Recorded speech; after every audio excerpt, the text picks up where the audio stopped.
In this episode, I'm going to share with you 5 questions that you should be asking your home inspector.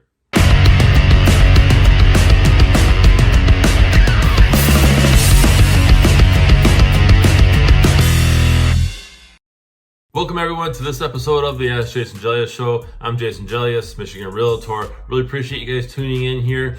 Before we get started, if you're not following me on social media, go ahead and do that by clicking on the links in the description below. Okay, and if you're watching this on YouTube, please hit subscribe and hit that bell so you don't miss out on other videos that I upload, as well as future episodes of this show. Now, I got 5 questions here that you should absolutely be asking your home inspector. I get asked this often, and that's okay, our offer was accepted, we scheduled the home inspection. Is there anything that I should be asking them? And so I wanted to share this with you in this episode. Now, the first one is, what condition is this house in? Is this house solid or is the foundation bad? Am I going to need to change major electrical or plumbing, or is it sound? Okay, is there anything big that I need to do? And you should be asking this actually towards the end of the inspection. A great inspector will walk you through the whole inspection once he's completed the inspection. Okay. Number 2, how do we fix that? So if the inspector says, you have to change this or that, or this specific area of this home will need attention probably in the next year or 2, okay, roughly, it's an estimate, then ask them, okay, how do we do that? Do we have to write a check and hire somebody, or can we do that on our own? Number 3, what would you fix first? This is more of a subjective opinion, right? Many inspectors will give you different answers because it's personal opinion. However, well, I guess professional opinion, but it's what they feel you should tackle first.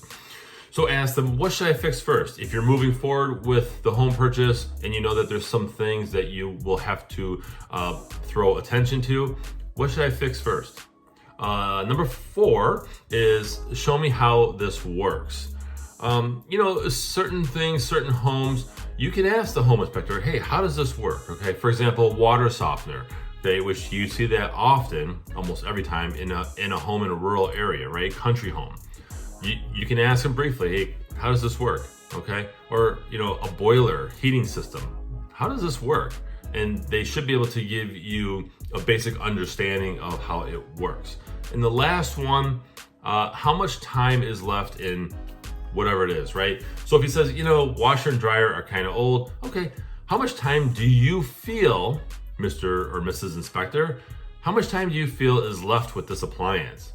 They may, and again, it could be subjective, but they may say, well, typical washer lasts, I don't even know, 5 years, right? So, it's about 4 years old. Yeah, maybe another year roughly, you may see some issues. Or the home inspector may be aware of something and say, I've seen this a lot where this particular appliance, they usually die out about 8 years, okay?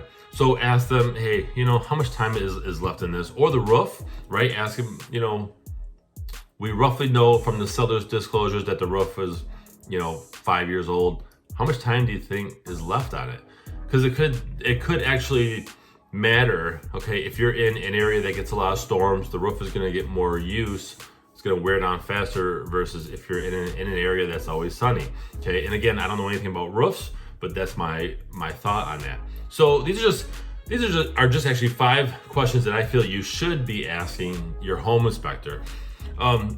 Again, a decent home inspector will do the inspection, which on a 1,800 square foot home with a basement, you're probably looking at about 2 to 3 hours, right? So let the home inspector do his inspection, go through the process, and then towards the end, they usually sit down with you and say, okay, here's what I found, and they walk you through. That takes 15-20 minutes depending on if you have additional questions. But don't be afraid to ask questions. And I'm an advocate of having home inspections because it could really help you dodge a bullet, so to speak. You don't want to buy a house that needs foundation work and you find out it's 20 grand, 30 grand. That'd be terrible. So use these questions, whether you're getting a home inspection on a house that you're looking to purchase, even on a condo, still get a home inspection on a condo, right? Because even though on a condo, you're not responsible for the outside, you want to make sure, that everything's good inside the attic, inside the basement walls, right? everything like that. Appliances, if they're included, okay, have the inspector look at those things, okay? So, hope you guys found this valuable. Be sure to visit my website. It's allabouttherealestate.com. I'm Jason Gelios, Michigan Realtor. Thanks everyone for watching this episode of the Ask Jason Gelios Show. Be sure to visit the links in the description below to pick up your copy of my real estate book, Think Like a Realtor. It's a little book about buying and selling residential real estate through the eyes of a realtor. It's real world advice, tips, whether you're a new agent in the business or you are a home buyer or even looking to sell a home. This is great advice. So I really appreciate it if you guys visit those links, pick up your copy, and go ahead and share a review, good or bad, if you like it, if you hate it, okay? But get your copy today. Thank you.